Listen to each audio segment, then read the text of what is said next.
Let's do this.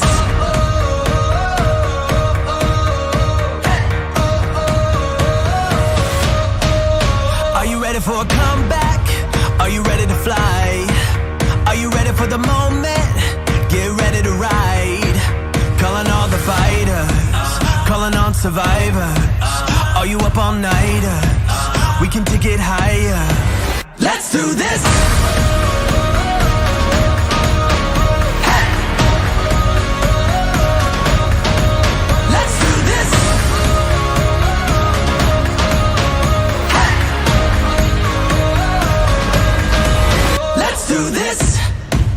Can you feel the fire running through your veins? Now you're burning brighter, don't look away. Shout out to the legends, rising from the wreckage. Count down the seconds, it's out your engines. Let's do this.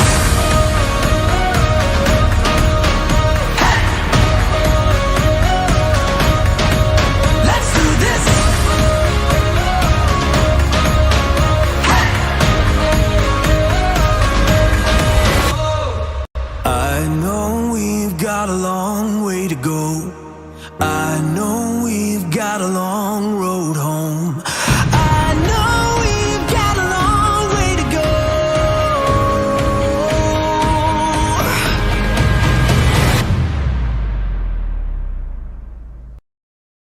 Let's do this. Are you ready for a comeback? Are you ready to fly? Let's do this. Are you ready for the moment? Get ready to ride. Let's do this. Oh, you know we're gonna do this. Oh, you know we're gonna do this. Let's do this. Let's do this. Good evening, everyone, and welcome to the North-South Racing League. For Ghostfire Media, I'm Josh Laston. With me, as always, is Mr. Adam Wood, and we have invaded Japan tonight. We are at Tsukuba, and these guys are turning right. Adam, how are you doing this evening?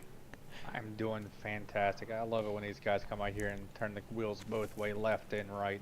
I mean, they did a little bit the other week at the dirt track race. They got to turn the wheel a little bit right and prep for this, but now they get to do a full lock to the right and a slip and slide here tonight as we see them battle side by side here for position. And the one thing we have to note, this is a relatively short track. It is 2,000 meters, so 2 kilometers, so about 1.6 miles. And it is a tight track, and it is the first time these guys are coming to the track for the North-South Racing League, but it is going to be an absolute blast. They were running practice last night. The times were just over 1 minute, and right now Ryan Johnson out there actually is 0.8 above 1 minute. Yeah, and Brian Hacker's right behind them. He's only 0.04 of a second off, and Randy Nichols just about a 10th back from there. So actually he's almost 2/10 back from Ryan Johnson. So, you know, we're gonna have to see who's got the road course chops here for the night, who can keep up pace the whole entire time and not make a mistake. Because I mean, 79 laps, no cautions. It's on you, man. Everybody's got to fight for this every single lap for 79 laps straight. Well, and as we look back to 2 weeks ago, we were at Lanier on some dirt. Mike Alexander is holding on to that points lead, but only by 8 points right now. Dante Curtis is currently in second. Brian Hacker in third, only 15 points back from our leader. Ryan Johnson in fourth, and Will Eastman in fifth. We're only 8 rounds out of 17 done, so these guys, the top 5, only being spread by 25 points is going to make a huge difference. Yeah, we're just at the halfway mark here, you know, give or take. You know, it's a 17 races. We're on race number 9, so you're kind of basically a halfway mark. So these guys, you know, still got a long ways to go. And Mike Alexander, I mean, he's positioned himself very well, winning both of the double point races, and he's right there hanging on Dante Curtis, so he's really wanting that points lead. He is, and right now he is 6th on the board behind our leader who we're watching right now, Mike Alexander. He's sitting in 4th. He's got a respectable lap time. He's only 6/10 behind our current leaders.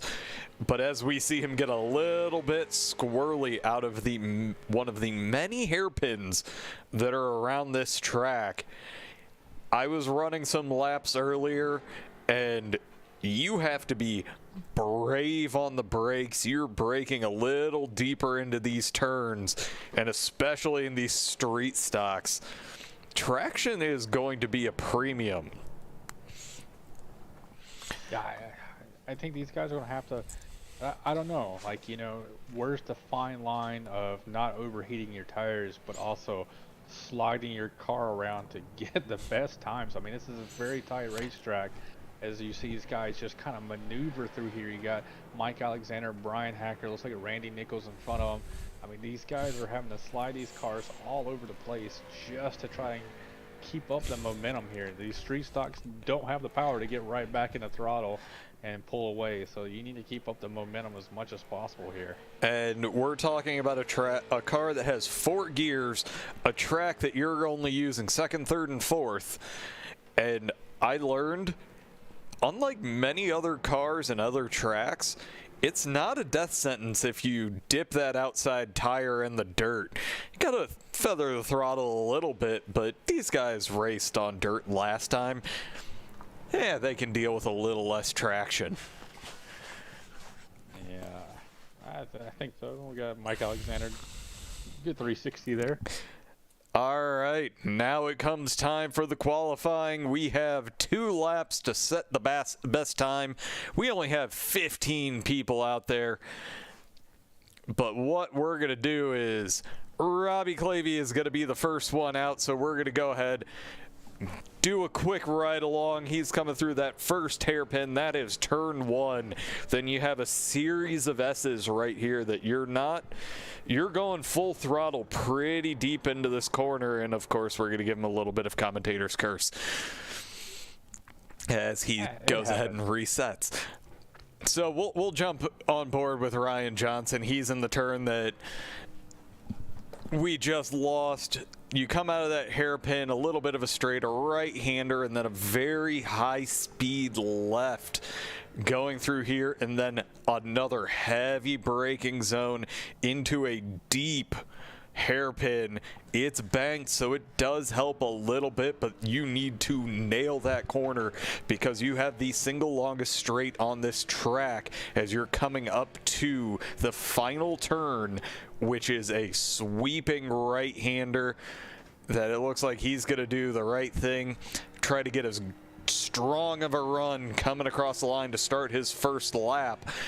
And again, it's a very short run down to the first turn where you're just braking, trying to get the best line and get a straight run out of the corner. And if you look, there's officials everywhere here ready to wave their flags. These guys are out there working. Great iRacing team here. We'll ignore the fact that there's a Gran Turismo billboard coming out of the hairpin there. iRacing's better. I mean, Gran Turismo, it's making a comeback here on PlayStation. It's a good sim for a console. It very much is, and it's the reason why I have the wheel that I do, is because it's compatible with the PlayStation, so I can play Gran Turismo because I grew up on it. It is what satiated my racing desires through my entire youth, and then, well, iRacing took over. As right now, Ryan Johnson, that lap took him to the top of the field. We'll jump over to Brian Hacker, who is currently running in second. See if he's going to be able to improve, because Ryan Johnson beat him by 0.02 of a second. Yeah, it was a little bit more than that. It was 807 to 825. Yeah, I guess 200s on the dot right there. So, yeah. I mean, that's like blinking in these cars. That's how much you beat them by a blink. That is just missing your throttle point by maybe 6 inches. As these guys are diving, sending it in, and you're sending the back end around on this last turn, trying to get the car rotated, and then on the throttle. Is Brian Hacker able to improve? No, he is not. So what we're going to do is jump through. Our current points leader is on his first timed lap, and let's see what he is able to do. As these guys have 10 minutes to set their 2 laps, the only person that has not gone out is Rodney Huntoon. And we'll have to wait and see if he is going to set a time. Yeah, he's going to have to get out here soon. We got, we're halfway through the session. It takes you about probably a minute and a half to kind of get through that first warm-up lap. And then you still got, about 2 minutes if you want to run both of those 2 laps. As Mike Alexander oh no, he was on his out lap. So he is currently on his first of his timed laps. We're going to see if he's able to keep it together here as these guys send it in. They're running a tighter line on these hairpin entries than I like personally. I prefer the late apex, but that's just me. I worry more about that run off of the corners, especially on a track like this. But these guys are making it work and running faster than I did, so maybe they knew more than I do. I mean, these guys run it week in and week out, and then, it's your driving style that suits you here. I mean, maybe these guys are able to feather the throttle and make it work for them as he slides to the final corner here, coming across the line. Puts him up in 4th with a 1:96. As you know what, these guys, the top 5 are all in the 1 minutes and decimals. So these guys, they are running fantastic laps. And we are going to go ahead, and the session is ended, so it looks like we may only have 14, but I do have the spinner set up for 15 because there's 15 people here. So let's go ahead and see what kind of an invert we're going to get tonight. And maybe my luck has changed with a week off, and we're going to have to wait and see. And yes, it has. The top 12, which that is 80% of this field. That's huge. I guess who's sitting at a 12th spot? Right, so, hold up, let's see. No, Adam Boltmeyer. He will be the recipient. All right. So he will go from 12th to 1st. So let's, before, as Ryan Johnson is commenting, hey, it's the first time. It's the first time I have actually gotten a decent invert. But, all right, qualified first was Mr. Ryan Johnson. Second was Brian Hacker. Third, Randy Nichols. Fourth, Mike Alexander. Fifth, Dante Curtis. Sixth was Travis Hoefler. Seventh, Will Eastman. Eighth, Matt Cook. Ninth, Adam Gable. 10th, Robbie Clavey. 11th, Josh Nelms. 12th, Adam Boltmere. 13th, Dan Janjanin. 14th is Kyle Walgreen. And 15th is Rodney Huntoon.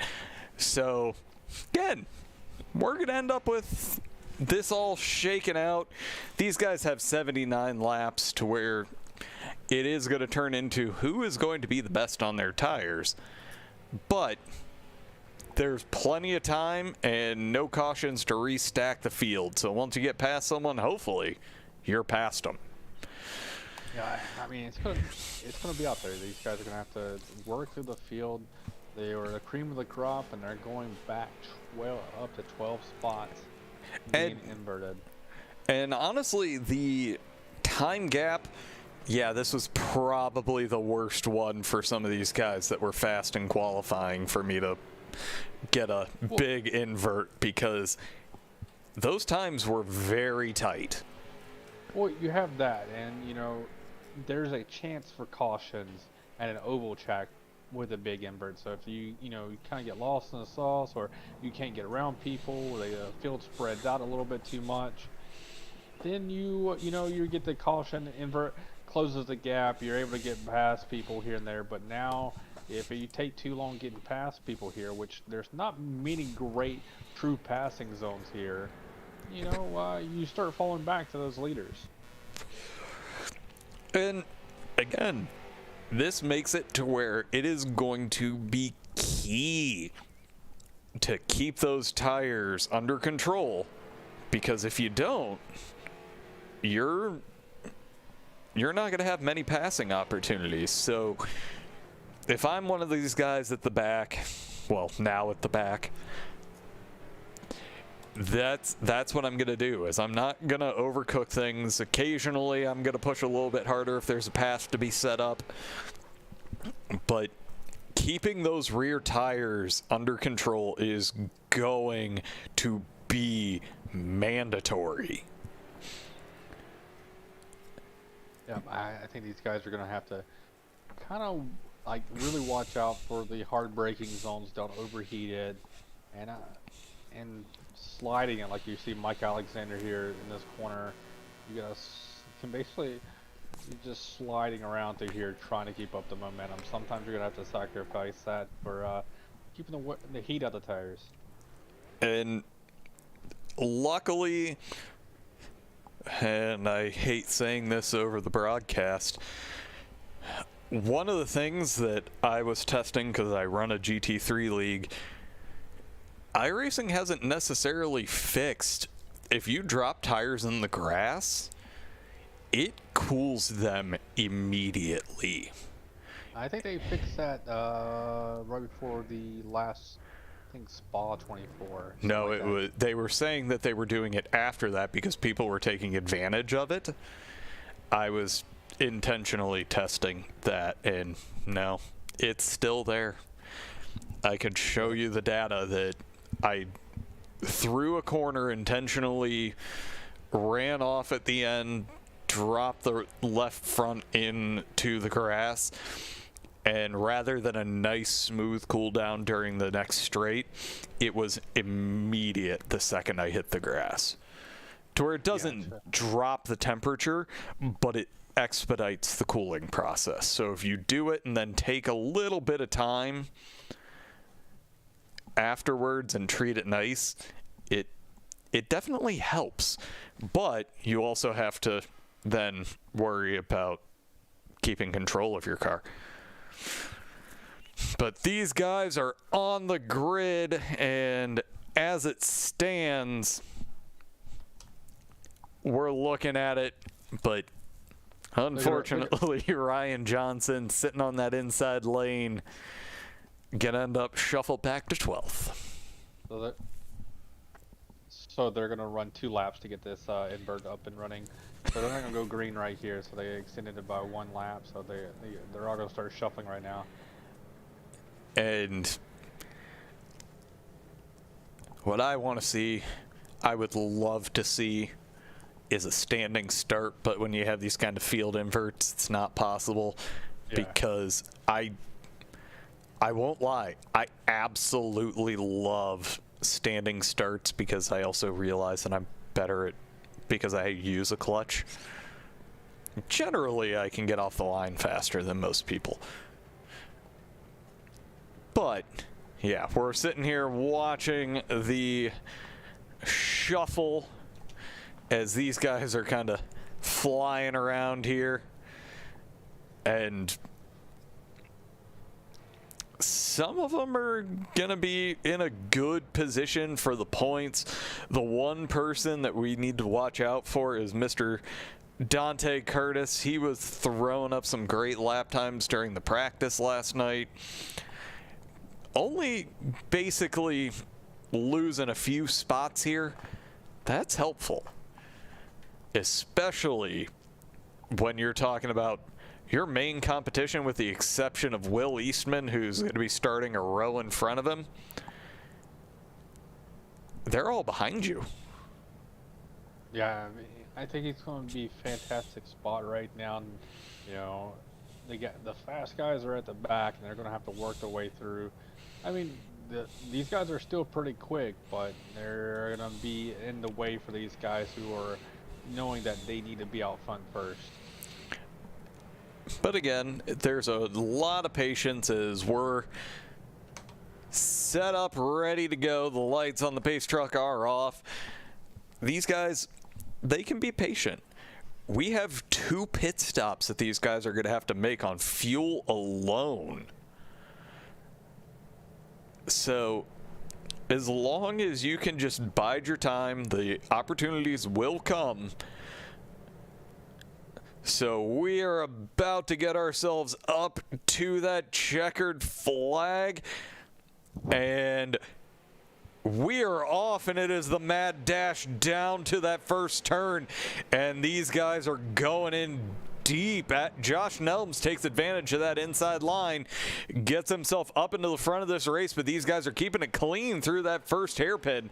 But this is where things start to get dicey when you start going back and forth through here, as we're seeing our leader, well, our first starter has dropped back to third, but Will Eastman and Dante Curtis getting themselves through that first turn cleanly, and now starting to make a charge to where Will Eastman's taking advantage, up 3 spots from where he qualified. Yeah, right now these guys are running some good laps. I got single filed here.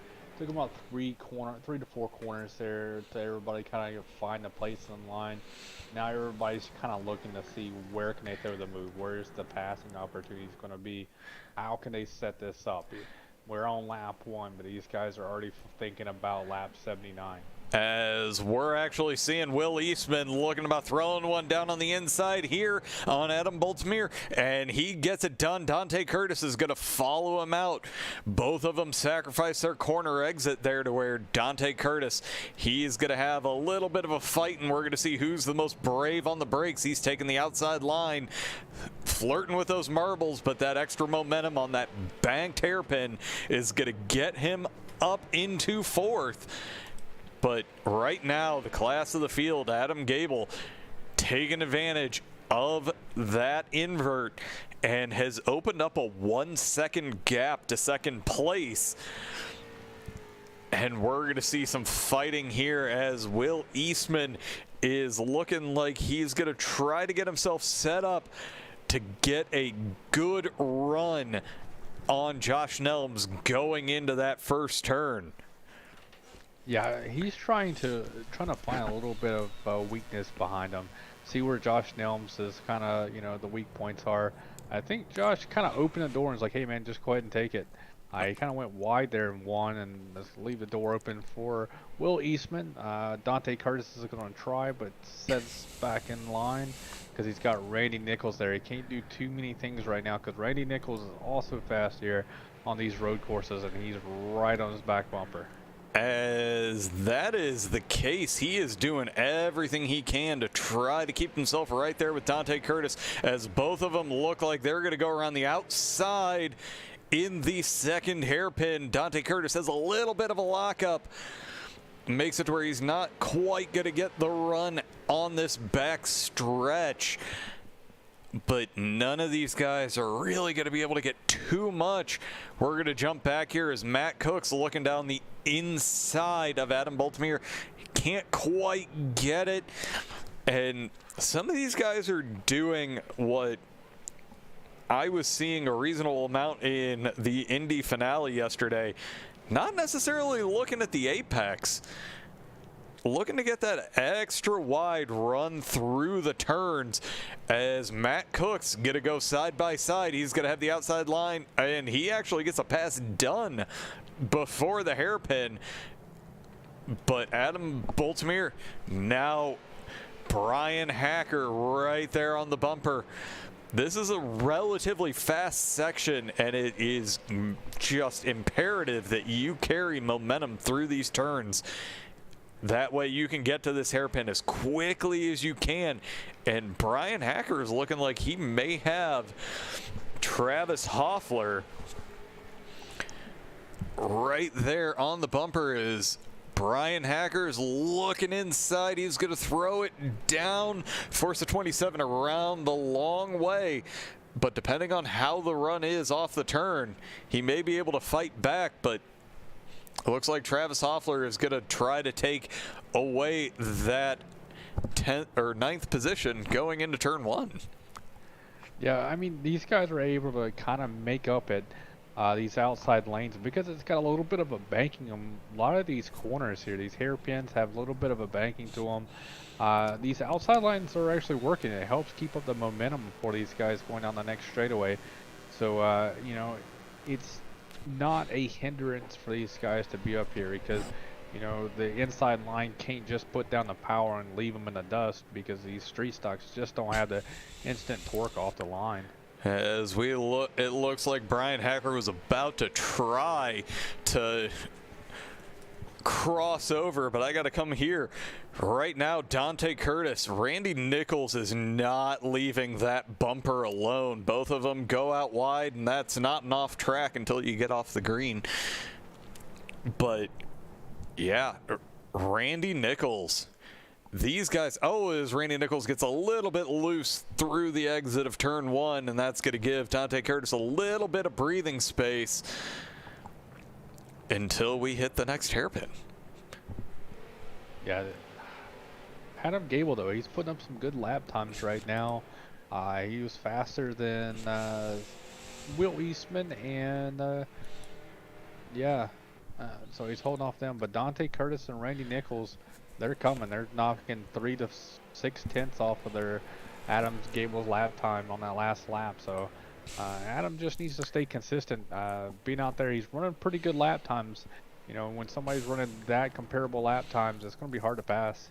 Well, but the thing is if you can put a little bit of pressure on him, the thing is then it's just a matter of force him into an error. Will Eastman right now is cutting a massive amount on that last lap, nearly 0.8 of a second, where that gap is closing in on 1 second right now. Did Adam Gable possibly overheat his tires trying to get that gap to where now it's hovering right at 1 second? Yeah, he's trying his best right now. We're at lap 7 here, 79. So he's trying to extend that lead right now that he's got.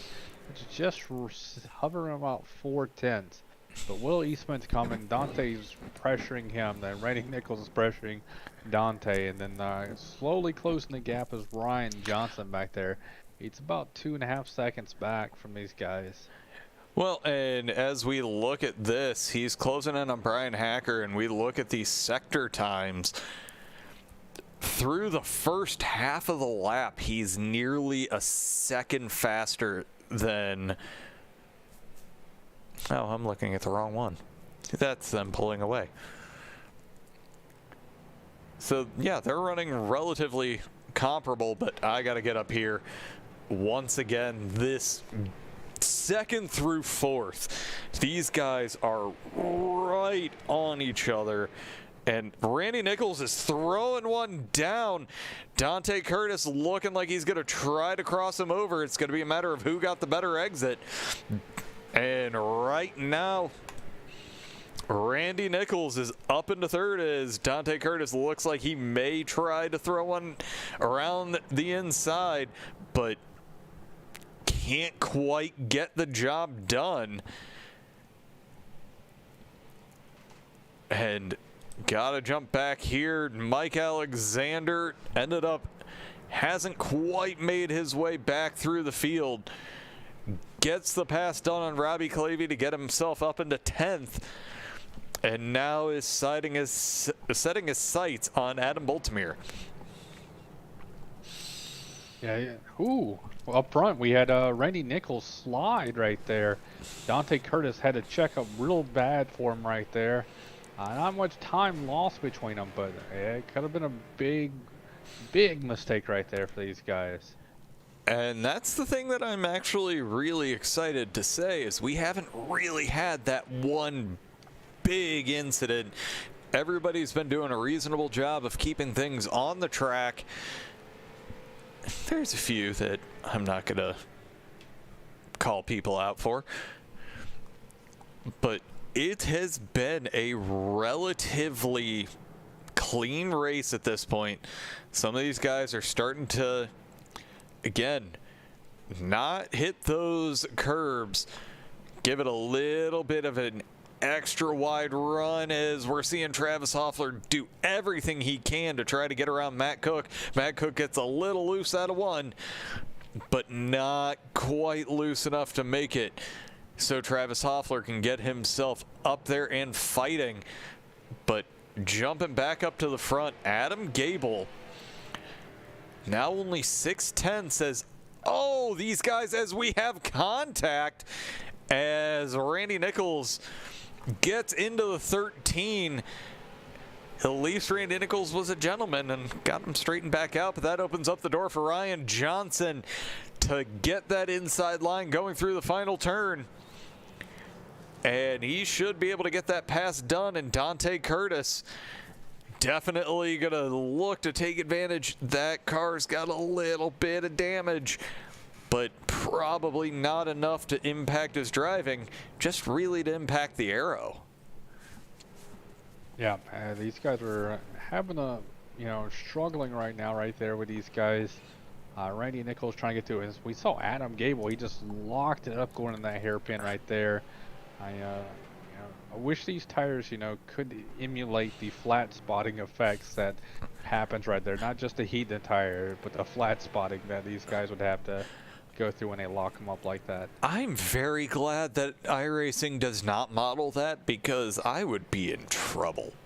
I mean, me as a broadcaster, I like to see that. Me as a driver, no, not at all. Oh, absolutely. But as we're coming down the back stretch here, we still have that conga line back here towards the back. And again, these guys, this racing that we're seeing here, and Will Eastman, Dante Curtis, back to where we were fighting. But 100% this battle is far from over. We're closing in on that 30 lap mark, which is the tail end of when these guys are going to need to pit. I'm going to say we're talking 79 laps. I would expect to start seeing pit stops at lap 24. Yeah. I don't know, maybe you run it long on the first one, short on the second one, so to speak, and then it all depends on, let's see, lap times right now are about 1 second off the pace, where Adam Gable's at. Randy Nichols, about 1 second, so about 1 second. So we'll look at whenever they hit, basically twice the amount of laps here where they ran now in lap 24 to see where they're at for the tire fall off. If it's roughly the same, about 1 second, there's no really advantage of you really coming back in, so to speak, I don't think. And you stay out longer and everybody else pits a little bit, you have a clean track, you don't have to worry about it, you can just hit your marks, as we see people locking up your tires right there already. I love those puffs of smoke, just because that lets us know that these guys, they're pushing hard. They're diving into these corners. And unlike the GT3 cars that I've been running, there is no anti-lock brakes. Do turn that traction control off, because no, don't need that. Do need that anti-lock brakes though. But as Adam Gable continues to lead us here, let's go ahead, take a quick commercial break and hear from the sponsors of the North-South Racing League. Five Star Realty Group is located on the Emerald Coast in beautiful Panama City, Florida. Five Star Realty Group has years of experience in residential properties, investment opportunities, vacation rentals, and commercial properties, and looks forward to helping you with all of your real estate needs.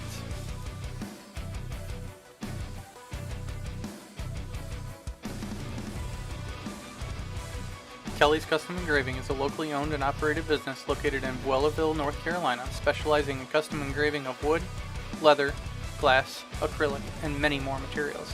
Be sure to like and follow their Facebook page to view all of their amazing products and place your order. He's right behind him. All right, as the conversation while we were at commercial is Mr. Brian Hacker right now.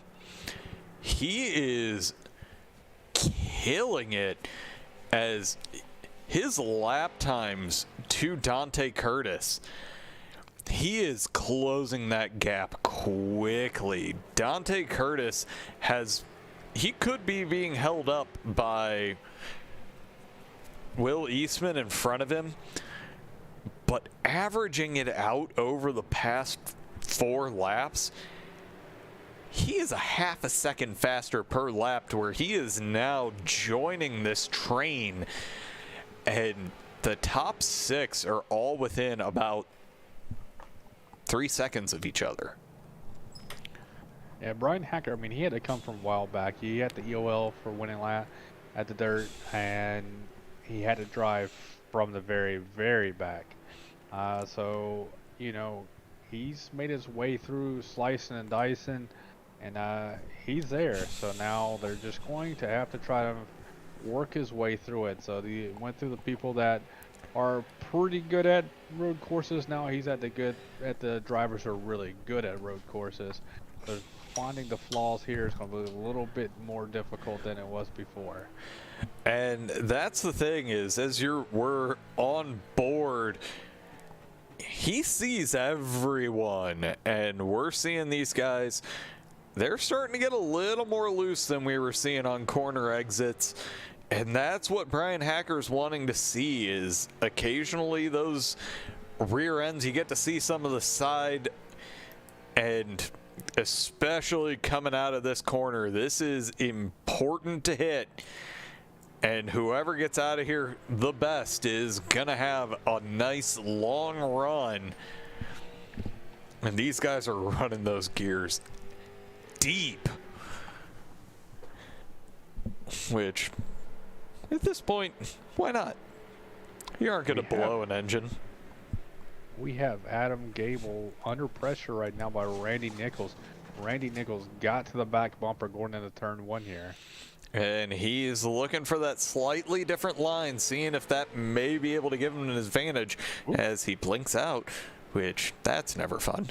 As he locks him up, manages to collect it. But he had that somewhat dicey run to get himself here to where well, we're going to go ahead and just go on Ryan Johnson because we can see what's going on in front here. But that dicey move to get himself up a little bit farther. Got a little crinkling on the outside of that Cintas car. But he definitely is pressuring Adam Gable as we go on to that back bumper. He's using a lot more of the track coming out of that last turn. Diving deep into the first one, has a little bit of a lockup as he's going for the pass. He's on the outside, but not quite there. He has the good run, and he's sliding it around the outside, seeing if maybe he can get that extra momentum. But I'm not sure if that's going to be the way to do it. He's going to have to outbrake him going into one of these hairpins. Yeah, the hardest part right now is Adam Gable's, seeing the blinking right now from him. It's got to be hard.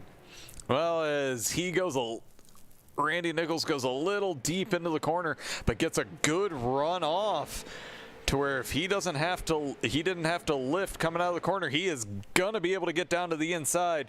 That blinking is, yes, definitely scaring Adam Gable, but he's there. And he has the pass for the lead. Randy Nichols, as we cross the line, finishing lap 18, is going to lead a lap. And right now, Adam Gable under pressure from Ryan Johnson. Ryan Johnson gets a great run coming out of turn 1. He's not quite going to be able to do it as he is pushing to get himself up into the lead, and him running wide, that's going to open up the door for Will Eastman.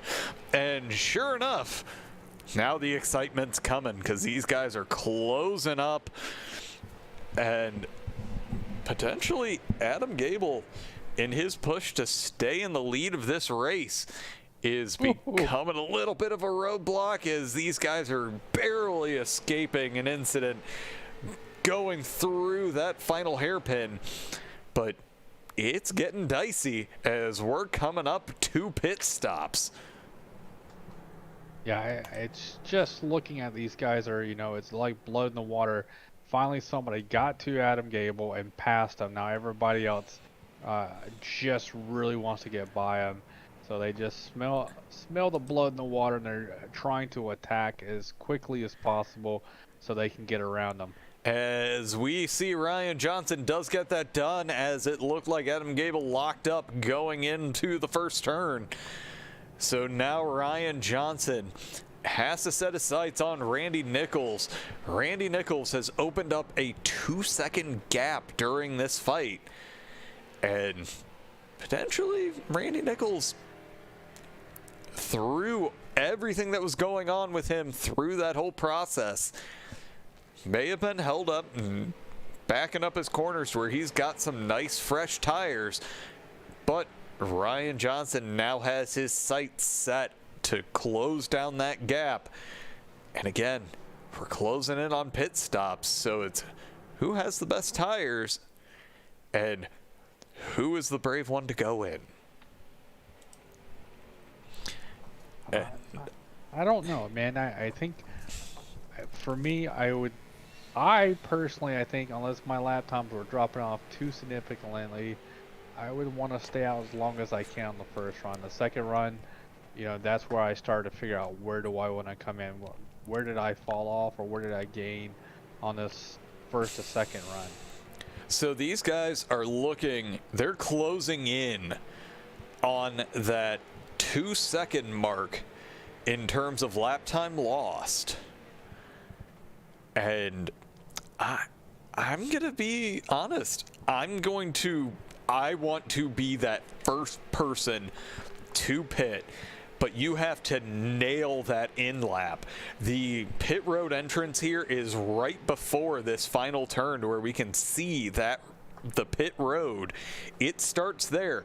You don't have to be down to speed until you actually hit the wall, but it is a very narrow pit road. There is no room for error.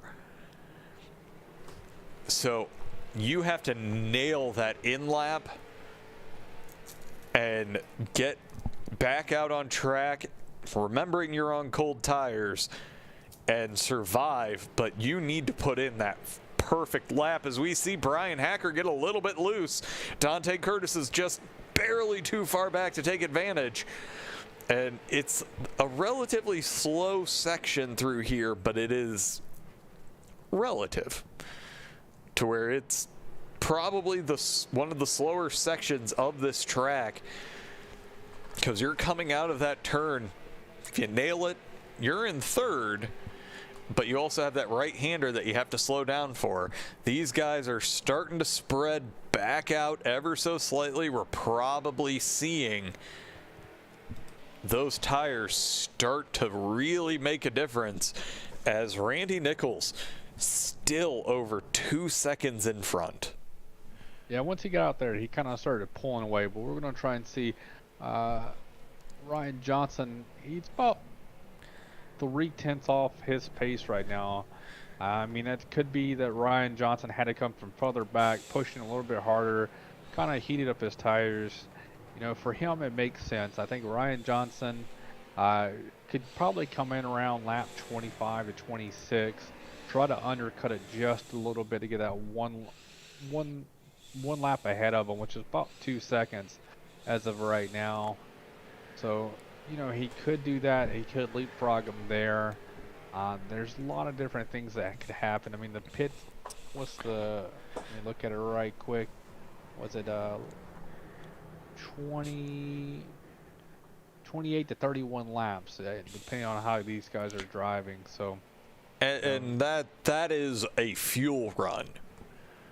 Right now, 26-ish is roughly splitting these stints up evenly as we see Adam Gable get a little bit loose, but Will Eastman's not in the right position to be able to take advantage. But again, we have this conga line as we see someone lock up some brakes as Will Eastman going for the move, but he's going to have the long way around here, and that's going to open up the door for Brian Hacker around the outside, but they're going to go back in line. We're going to see if Will Eastman's brave and decides to throw one in, but we're going 3 wide. Brian Hacker thinks about doing it, gets it stopped, but not quite turned. But that's going to give Adam Gable a little bit of breathing room.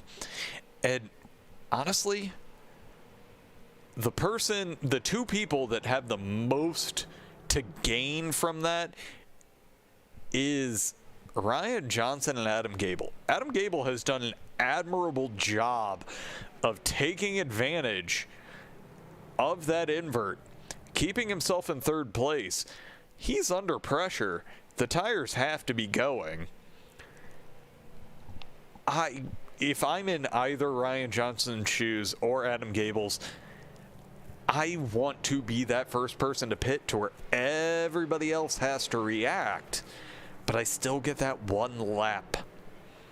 So, you know, right now, you know, the person that could make that decision in the back, you know, would be a Brian Hacker or Dante. They're at the back of this area, you know.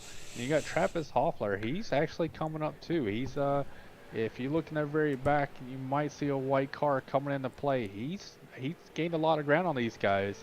I know these guys have kind of been tossing and turning and slowing each other down here with these attempted passes, but Travis Hoefler, he is coming up, but you know, these are the guys in the back right here of this pack that can make that move that nobody else can be able to react to, so be the first one to jump down. But we also have to think about, we ran an extra pace lap out, so instead of being 28 to 31, is it 27 to 30? As we make that comment, Mike Alexander is the first one down pit road, and this is a relatively tight pit road, very short, but he is the first one in, which is gonna cause these guys that are running in this gaggle, they're gonna start thinking about it, and they're only 1 turn away from needing to make that decision as Will Eastman gets the run coming out of that penultimate corner, and he gets in front. Now Brian Hacker is looking on the inside. He is gonna get that job done. Dante Curtis also following, but will he be able to get the run? He'll definitely be able to get this done coming out of turn 1. All right, so this is the corner right here for Adam Gable to come in. Adam just fell all the way to the back of this first large pack. We got Matt Cook's a lap down, so it looks like he's got fresh tires, so he's going to be coming through. But he fell back to the back of this pack. You know, he's in 6th spot coming this time. If nobody else does, you're going to gain that 2 seconds. You'll leapfrog in front of these guys and put yourself back in front of them. They're going to have to pass you all over again. And he did a fantastic job keeping them behind. But let's jump up here, see who decides to dive down, if anyone. Will Eastman's going. Will Eastman, followed by Adam Gable. These guys are going to go ahead, try to get that undercut. But again, this is a treacherous pit road, and getting yourself down to speed is not an easy feat because you're still in that turn when you're having to brake. But we're going to have to wait and see where these guys cycle out. It is pretty much pit lane time is an entire lap.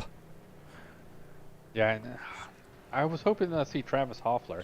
He's made up a lot of good ground right there. If he would have pitted with these guys, he would have gained another 2 seconds on them and then been right there with them, almost even with them coming out of the pit road.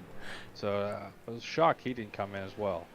But we're going to have to wait and see. Randy Nichols is currently our leader, and he's looking like he's prepping to come down pit road. He is in, and it's looking like we now are getting everyone diving towards pit lane. And again, a little bit of a lockup as they come through, but Travis Hoefler staying at, or no, that's Matt Cook.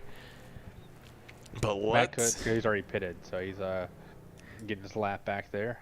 As Mike Alexander, he is currently setting he currently has the fastest lap of the race on that outlap, and he has cycled out, and that undercut has him right running there with Adam. With Will Eastman, Adam Gable. It was How far back was he, man? I mean, good job, Mike. And I mean, he made the best out of that, to where his first lap after coming out of the pits for full lap sets the fastest lap of the race. That is what you need to do.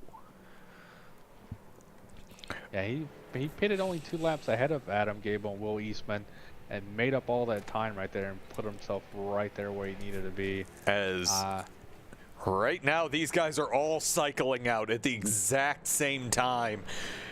So Ryan Johnson, these guys are currently behind Matt Cook, who was possibly in the lead of this race, but Randy Nichols now 6 seconds after what was the perfect pit stop, apparently,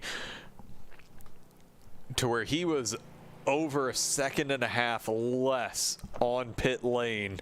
So now it is just time to sail off into the sunset, to where he is nearly the entire backstretch in front of this group, to where it's just going to stay spicy. These guys are not taking any kind of a break. The only person that has that a disadvantage right now is Mike Alexander, but pitting 2 to 3 laps earlier brought him into this battle. So, I mean, Matt Cook, I think he's going to go back in now. He was right there in the battle with these guys, but now he's I think he's just let everyone through. I don't know if he just thought that he may be a roadblock, but he just kind of let him go. He's running his race. He's going to have a good points night. No way around it. But just absolutely running alone, and coming up on lap traffic is Randy Nichols, but the person that is unbelievably frustrated right now is Ryan Johnson, because came in right behind him, but Randy Nichols now sets the fastest lap of the race. Yep, 101.11. So actually, Dante Curtis does. Yes. 101.08. As I mean, these guys are just flying on these fresh tires. Granted, they are back to full fuel, but we're going to have to wait and see. Are these guys, now that basically the race is settled, it's time to go ahead, watch those tires, and given where they are, run the tank dry. We're looking, apparently 28 laps is, I would assume everyone came in at the last possible moment. That way they could short fuel that last stop by, I mean, in all honesty, it's maybe 2 gallons. but still, fresh tires, a little bit lighter of a car. These guys, it'll make a difference. Brian Hacker's trying to work on Adam Gable right there. He locked it up just a little bit, went over the curb. He's doing what he's trying to do, trying to get by Adam Gable there. And just going into turn one, just trying his best. You know, you don't want to get stuck behind somebody that's, you know, gets you out of your rhythm. You know, whenever you're on this track, you get into a rhythm, and when somebody that has different braking points than you, it really throws you out of your rhythm, and you can't get the speed out of the car that you want to. Like following someone into turn 2 at Road America, and they brake way early and then yeet both of you off track. Yeah, I mean, hey, there's a whole bunch of other people braked a lot sooner than I anticipated, so calm down. I broke sooner than I thought I needed to, and again, it still wasn't enough. All right, but these guys are right there on the bumper. Will Eastman's under pressure from Adam Gable. Brian Hacker is waiting for both of them to make a big enough mistake to let him past, as we're on lap 33 of 79 right now, and got to get up for a second. As Ryan Johnson and Dante Curtis, these guys just, yeah, they're going at it. They want that second place finish. Both of these guys are tight on points right now, and this actually, as it shakes out, either of these guys can go into the lead with this race, even with a second place finish. So pulling them together, running one position, can make all the difference as we hit the tail end of this season.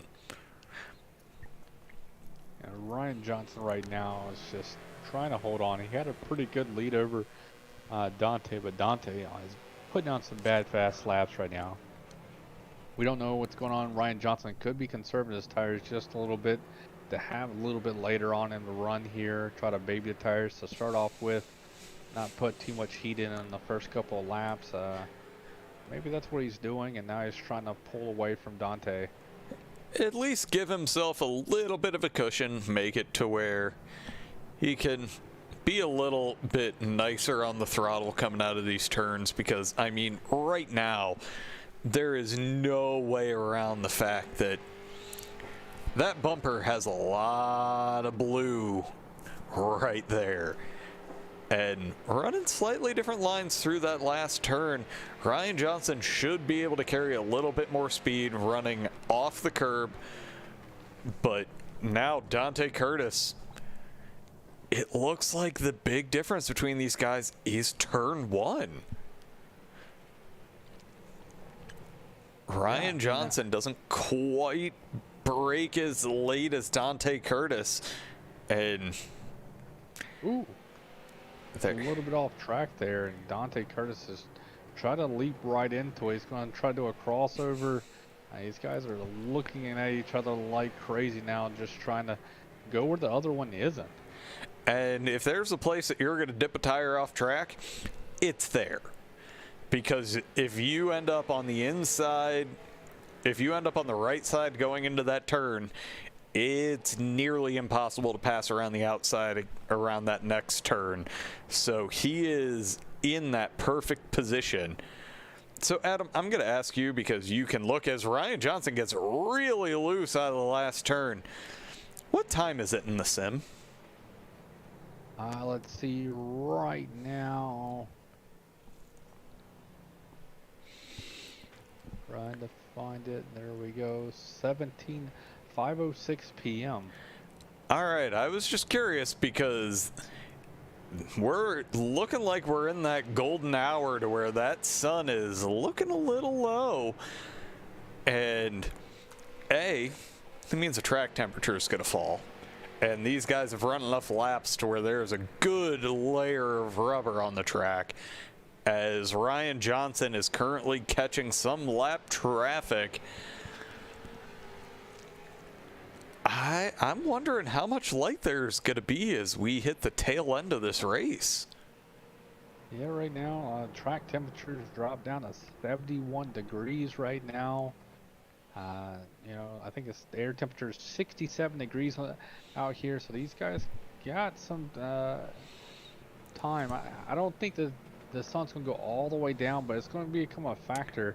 And depending on how these guys have their graphics card set up, it's gonna tell if they're gonna be blinded or not. If most people don't know out there, if you have your graphics card cranked up to all the best visuals, you get blinded by the sun. And the people who don't have the best graphics, they don't get blinded by the sun. They just see kind of an orange glow. Which is one of the reasons why my team loves to yell at me when I start complaining about the sun. Because they think it's hilarious, because it is blinding. As right now, we'll actually jump on the roll bar of Dante Curtis, because you'll be able to see it as we're coming through this last turn, that sun, it is in your face.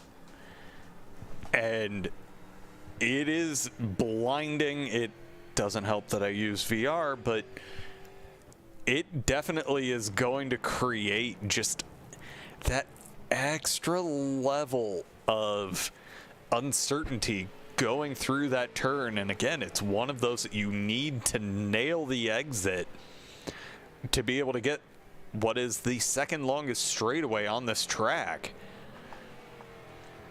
And you know, the difference is also, like, when the sun starts setting down, the shadows change. The track shadows move around a little bit, and you start losing a little bit of the details in the tracks. And sometimes you don't look at the outside, you look at the track, like, okay, a little bit darker marks here, this is a braking zone, this is an acceleration zone. And when the sun starts setting, those marks go away, and you got to start looking for other different things that can be used as visual cues to where you need to make your braking and accelerating plans. Yeah, and that's one of the big things that I'll admit. Certain tracks, the only time you can find a good braking marker on is you're looking for a shadow. I know that there's a specific place at Lime Rock. More often than not, my braking point is a shadow. And as the day progresses through all of this, yeah, it's in a different place. And I have screwed up the chicane at Lime Rock far too many times for that exact reason. But this battle rages on, and Dante Curtis is trying to take advantage. Josh Nelms just turned around. As he is back on track. And luckily that was behind this battle, but it also created less of a gap between Mike Alexander, Will Eastman, and Brian Hacker. These guys are 4th, 5th, and 6th respectively. And trying to close it down is Dante Curtis, looking like he's going to try a little something as these guys come up on Robbie Clavey, as this is going to be interesting. As Robbie Clavey is giving no inch. As we're looking at these. Oh, Ryan Johnson is around dealing with that lap traffic. And that is, I think he may have close to a meatball there. And we gotta take a quick look at that. See what happens. I think he just, as he goes to pass Robbie Clavey, he's on that low line, just gets he gets a little tap there.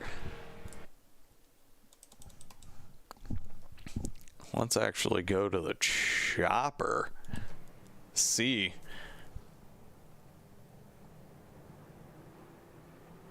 Yeah, just gets a little bit of a tap. Clavey goes a little off.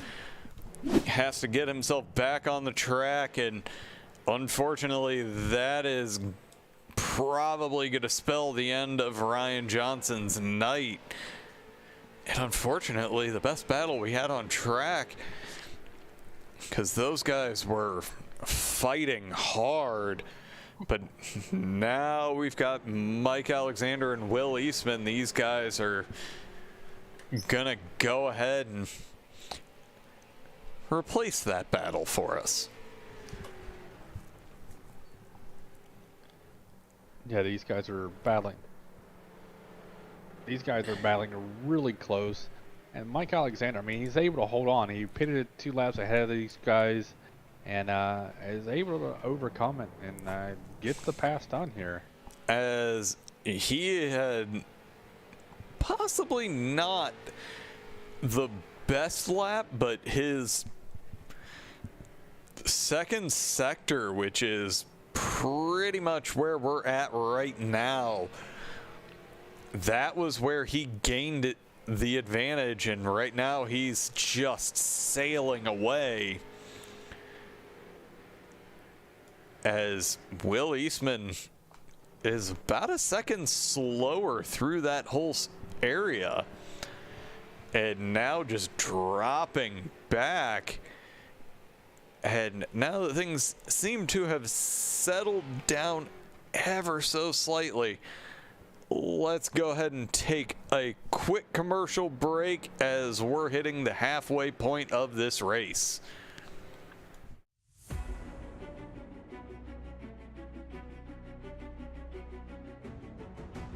Cross Collision and Body is located in Minerva, Ohio, and specializes in returning your car back to its pre-accident condition.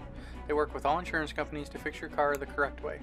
For scheduling and questions, please visit their Facebook page or call the shop at 330-868-6011. J&G Hardwood Flooring is a small family-owned business which started in 2005, located in Christiana, Tennessee, and serves all of Middle Tennessee. Owners Josh and Brandon Klaczynski have a combined 35 years of experience to serve all of your flooring needs, from new construction, remodels, or even small repairs. For estimates and scheduling, call 615-904-2218. As we rejoin with Randy Nichols, now that he has gotten himself up to the front of this pack, just opened up nearly a 10-second lead over second place Dante Curtis. And out now that Ryan and Dante aren't battling, everything's opening up and the gaps are multi-second for the most part at this point, as we can see from the gearbox. That's Brian Hacker in third from Dante, and it's about 2 seconds.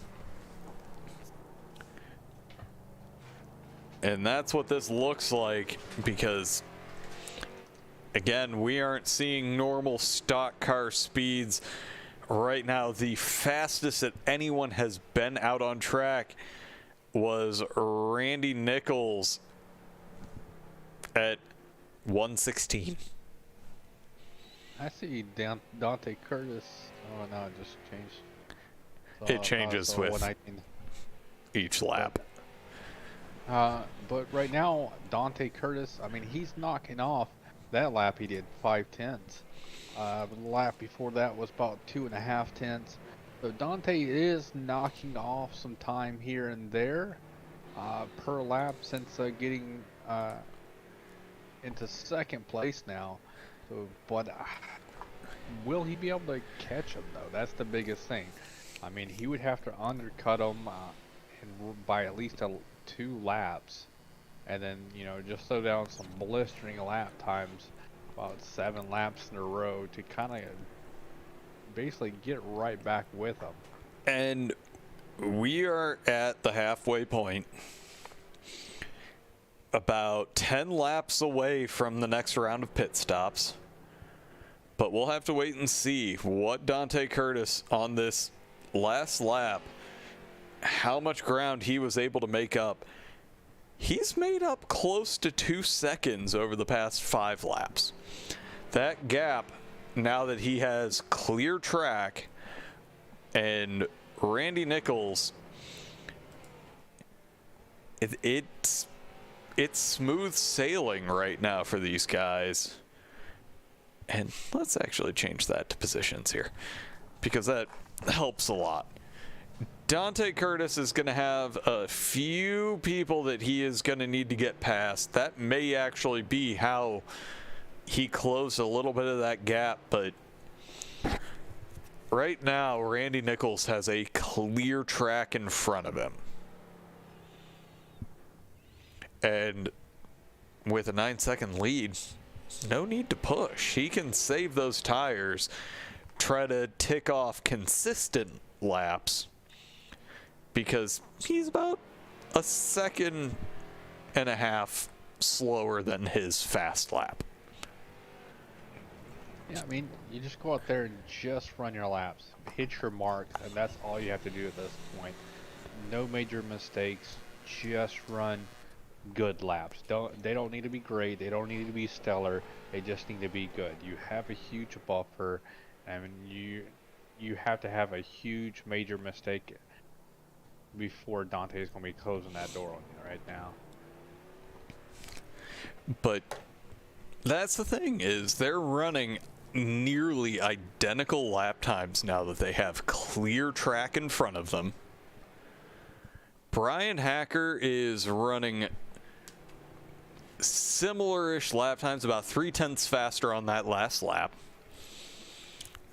But Mike Alexander, the earliest of the pitters, ultimately, he's right there in the mix, running very similar lap times. But again, we've reached that point that now everybody has those nice gaps and very much just in cruise mode. Yeah, Randy Nichols, I mean, he's maintaining the gap. Sitting about 8.8 seconds right now back. Brian Hacker's closing that gap ever so slightly on Dante, and when he does, they're going to start battling, which is going to kind of probably slow them down just a little bit. As you see some lap traffic coming in front of Dante here, the next lap or so, they'll run into those guys right there, and kind of throw a kink in their plan right now of trying to run down Randy Nichols. So, like I said, Randy just needs to run good laps. Not great, not stellar, not phenomenal, just good laps.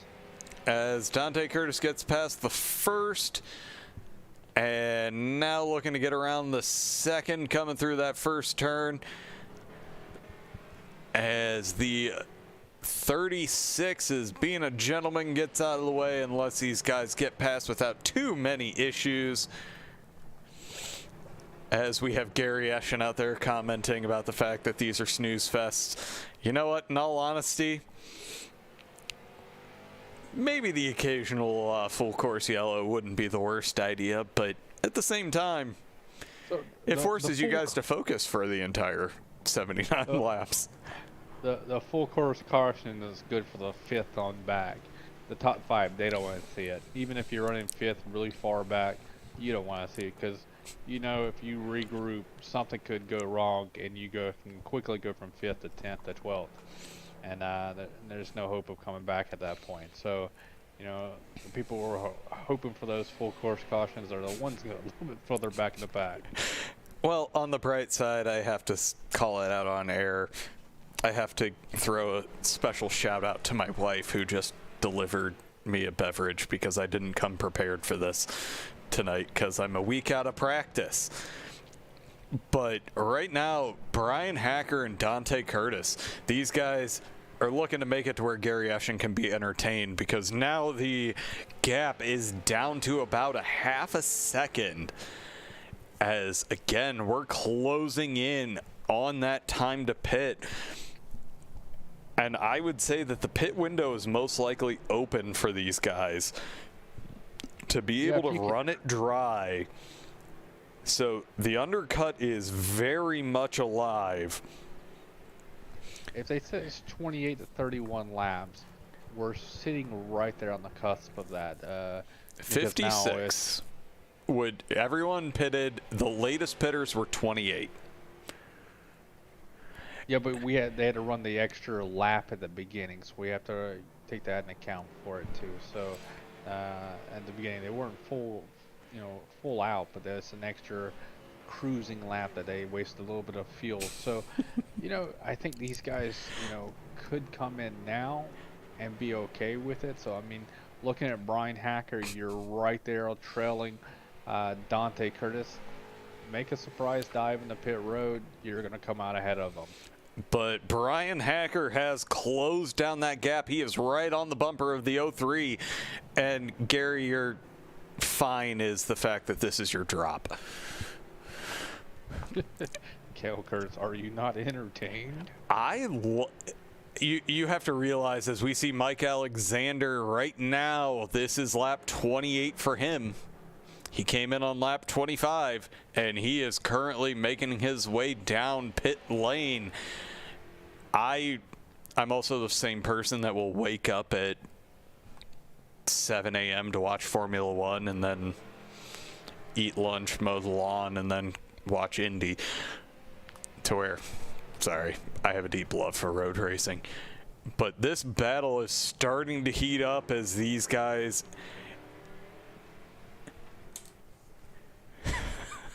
as apparently Gary needs 5 drops. But we're at the tail end of this stint, so it looks like Brian Hacker potentially is just a master of saving those tires, and we have this off track, and that's Robbie Clavey trying to avoid another hip check. But it looks like these guys... Dante Curtis, his lap time, he's closing in on 2 seconds slower at this point. He did spend a lot of time battling with Ryan Johnson earlier in the race. So the question becomes, did that kill his tires as he gets a little loose coming through the hairpin? And that has closed this gap down. It looks like Brian Hacker had to check up ever so slightly. And the 20 of Travis Hoefler is now in the pits. Robbie Clavey, Kyle Walgreen, Rodney Huntoon, Josh Nelms. All of these guys are in the pits. Honestly, if I'm Brian Hacker, I'm going to make that late break to the pits. There he goes. And there's Dante Curtis. We have 26 laps to go. The fall off on those last few laps, it is a nice gradual fall off. So having 1 lap fresher tires at the tail end, Dante Curtis is not going to have that much of an advantage. So now we're going to have to wait and see. Does Brian Hacker, as we're seeing Travis Hoefler get back out there on track, is he going to have that much of an advantage? And now, what does our leader do? He's running out there comfortably. But is he going to come in now, or is he just going to go ahead and wait? He's just going to... Right now, there's something going on with Randy, because, I mean, he had an 8.5 second lead. Now it dropped all the way down to 6.5 seconds. He was passing some lap traffic. Yeah, he lost 2 seconds there. You're going to lose another 2 seconds here, at least with Dante pitting right now.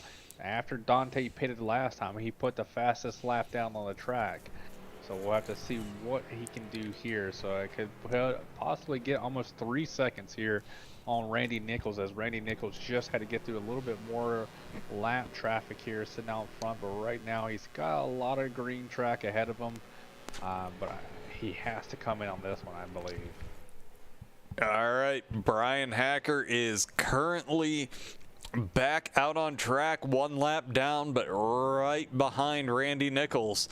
We're gonna stay right here to see where this blend is between him and Dante Curtis, as we see Randy Nichols gonna go ahead and dive in this lap. He's gonna run 25 laps on this last stint. But this is what I want to see. This blend right here between Dante Curtis and Brian Hacker. Brian Hacker is back out on track, or Dante is back out on track, but behind Brian Hacker. So he's going to have to put together one heck of an outlap here. I mean, he can't, though. I mean, he's behind Brian Hacker, so that's what I said. Like, Brian Hacker was able to undercut him, get out there, and leapfrog ahead of him. And now, I think Brian was getting them on the long run speed. I think he had that long run speed. He showed it in the first stint. He showed it in the second stint, being able to close over 2 seconds on Dante. I think Dante's got that short run speed. But Brian Hacker's got that long run speed. Now he's got green environment in front of him. He might run into some lap cars, but I think Brian's going to probably pull away on this one. They've got quite a bit of fresh track, as right now Randy Nichols is starting to blend out on track as these guys come up right behind him. It's looking like that may have been a slightly questionable call for Randy Nichols, but honestly, Dante Curtis, we've seen Brian Hacker is great on his tires throughout the course of this race so far. Yes, Dante has that short run speed, but being held up behind Brian Hacker is going to force him not be as aggressive. And that may be able to make it to where he has better tires at the tail end, or at least similar tires to be able to take that fight to Brian Hacker for second place. But I go on board here real quick with Brian Hacker. Randy Nichols is in view. If you're looking at the pit lane time,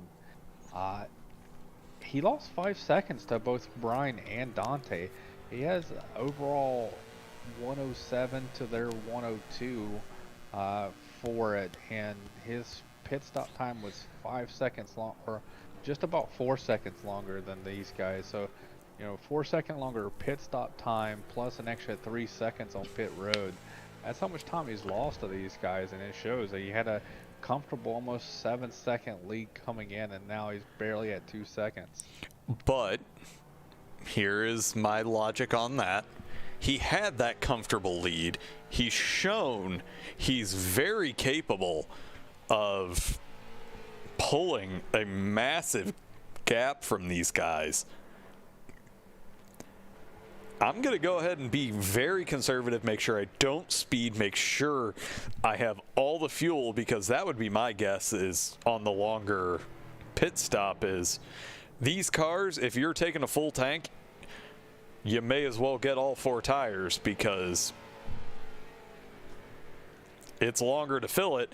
But Randy Nichols goes ahead and on his first full lap, so that's the fastest lap of the race at a 1 minute 0.96, to where that was nearly 3/10 faster than the fastest lap previously. So he's out there putting out some blistering laps. He is definitely out there running his heart out, to where he is now 2 seconds clear. And only a little bit of a blip from Brian Hacker back there as he's back on the power. And this fight, it is going to just be Brian Hacker, but I'm actually going to come back here. Mike Alexander and Will Eastman putting up a fight together as, surprisingly, after a pit cycle is normally when things go ahead and get themselves a little bit more spaced out. Instead, Mike Alexander looking to get himself back up into 4th place where he qualified. And this actually is exactly what he needs to be able to hold on to that points lead over Dante Curtis. Yeah, we're going to have to see how everything's going to play out. We got Mike Alexander right now battling pretty hard with Will Eastman. Will Eastman sitting in fourth. Mike Alexander wants to take it over. He's sitting in fifth. And this action is taking about 13 seconds away from the leaders. So it's a good battle, though, between these two guys. And Mike Alexander is going to get a great run coming out of that last turn, and he's probably going to be able to clear, but is Will Eastman going to send it down on the inside in turn one? He is, and these guys are running side by side, but that is going to give the advantage to Mike Alexander as we get ourselves up to the second hairpin, and Mike Alexander gets the pass done, gets himself up into fourth. Both of them go deep into the corner, but again, Mike Alexander, he's back into fourth. It's where he qualified. But again, we've got 20 laps to go. And I'm actually going to go ahead and say that sun, it's looking a little questionable that we're going to have light to wrap up this race. Yeah, with 19 laps to go here, it's dropping pretty quickly. Now we're just kind of seeing the vague remnants there off to the side there. Looks like it's going to be settling. I see the lights up there, so they should be kicking on here probably about 5-10 minutes. So I'd say the last 5 laps are going to be... as our leader gets into lap traffic on the bumper. Luckily, we aren't hitting some super high speeds, but that front bumper is definitely going to be a little worse for the wear as we'll go ahead. Nah, he's fine. A little crinkle, but that was from earlier. Yeah, Randy Nichols is, he can't let people get in front of him, slow him down. He's got to get by him as quickly as possible. These lap traffic, that's what he's got to be avoiding here, and get through them as quickly as possible. When they run the preferred line, and it's hard to get by him, and he decided to use the chrome horn right there to kind of boot him out of the way, as we see these guys right now fighting the same way, trying to get by him. And as they get around that lap traffic, but that was the worst place for Randy Nichols to give someone the tip. And coming out of this hairpin, granted, you do have to slow down reasonably quickly, but still, you're wanting to get as much speed as you can. Only barely tap the brakes going through that right-hander. And he's still 2.5 seconds in front of these guys, but they aren't going away. Yeah. It takes just one slight bobble, which I won't say that he isn't going to do it, but I also know that the commentator's curse is real. We saw it in qualifying on literally the third turn. Yeah. But these guys are being solid all night long tonight. Little mistakes here and there, a little bit of close action racing, but overall these guys have been putting down some heck of a lap times. We're sitting in here right around 60 plus laps already in the books. These guys are having a blast behind the wheel, and they're ready for this race to be over. I guarantee it. And this is a relatively long race. This is, in terms of like time in the car, this is coming up close to what one of the showdowns is. It's only 100 miles, which was the logic behind why we did this many laps, and that's about how the distance covered in most of the road races, as Dante Curtis gets a little loose coming out of turn one, and that's going to hurt him in his quest to get himself up into second. But yeah, these guys not really going to be fighting, as we have Matt Dooley out there who decided not to race tonight as well. Got to shame him for that one. But Adam's telling me it has lights. I saw the light post. I have to pause it here to see if I. Well, the do. question is does iRacing say that Yeah. this has lights? I mean, I had to warn the admins when they made it up if it if it was going to go into the darkness, it would be like, hey, it doesn't have lights. So I'm assuming it does. No, it does not. According to iRacing, it does not have night lighting. So we have 15 laps. We are hitting the tail end of this. The funniest thing is back probably close to a year ago, we did a fun race that it was a night track. I think we did the Solstice on a track that did not have lighting. Like some cars, yeah, it actually works. There's some of the GT3 cars I've run Laguna Seca in the Radical to where obviously Seca does not have lights and you're running that by your headlights. But we have 14 laps and next to no sun. So this could get interesting very quickly. Well, it's showing its sim time is still 5:38. So, but this is in Japan. We don't know what the sunset time looks like in Japan at this time of the year. I don't venture out to Japan that often. So, which it's only been like twice in my whole entire lifetime. So, but right now the track's cooling down just a little bit. Earlier was 72. It's dropped down to 70. Air temperature's about the same, but as the sun goes down, just less heat coming into the track. By the sun, you'll see just a little bit of sunlight here and there, little shadow remnants right there. The sun's about gone. We got about 14 more minutes, 15 more minutes of racing left here.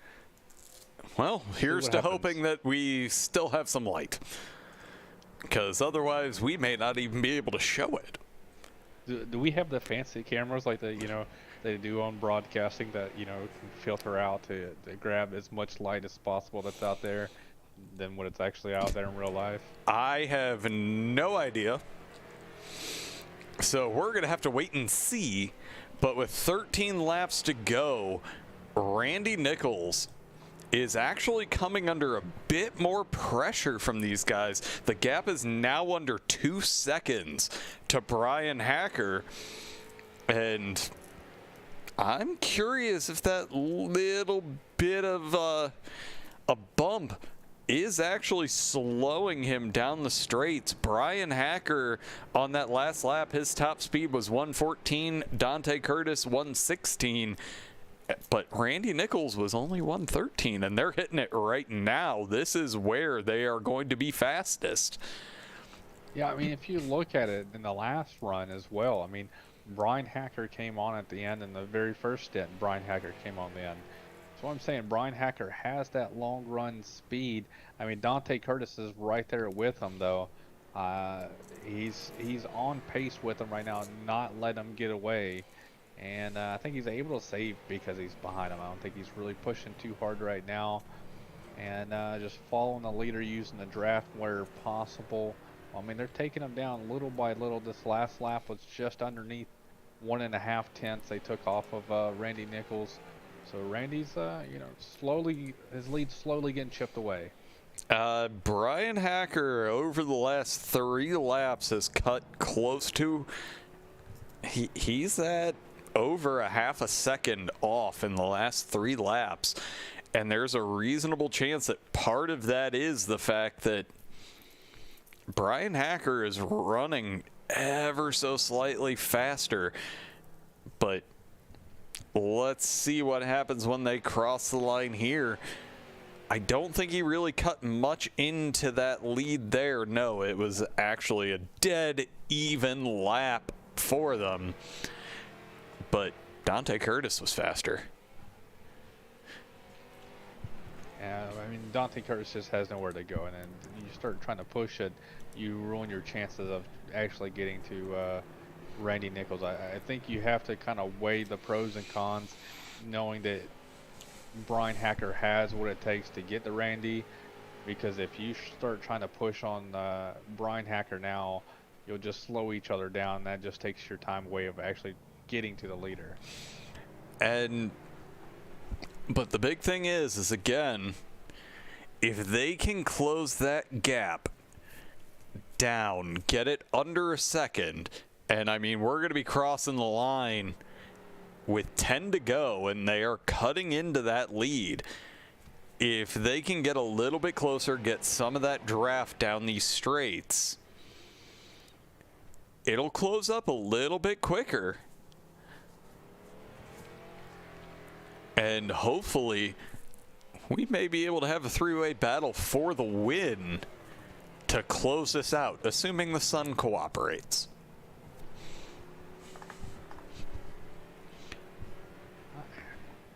I think there's still going to be light on the track. We got 10 laps to go, but 10 minutes.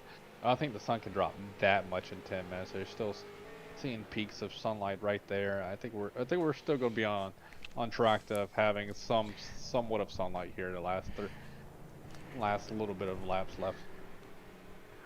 But definitely, we have reached the point that there are no shadows outside of what iRacing puts under the car. But again, right now, Randy Nichols definitely seeing a lot more of Brian Hacker.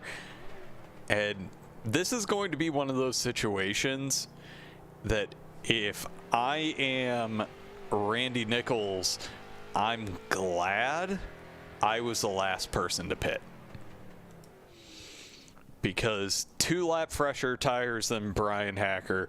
Again, it doesn't make that much of a difference, but you need every little bit of an advantage you can get.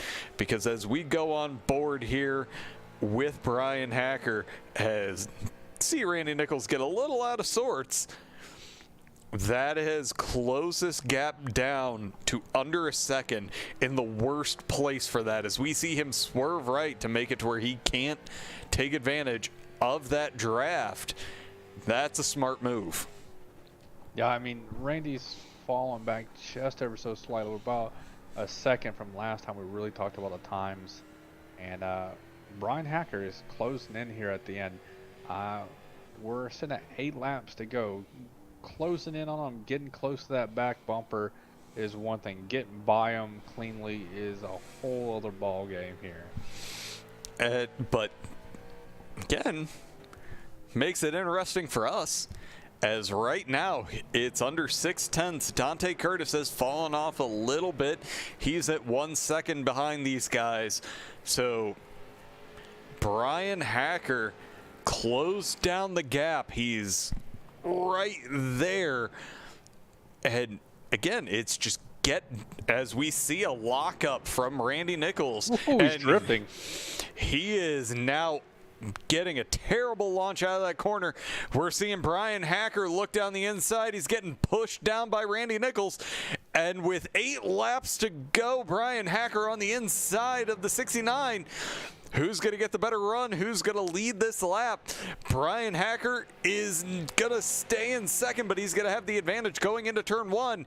He's going to throw it in there, get sideways, but he's going to get that pass done. Randy Nichols is not giving an inch. He's going to have the advantage going into the second hairpin. But Brian Hacker giving him no space. They touch, and that is, yep, we're going to have a good close to this. This makes me happy.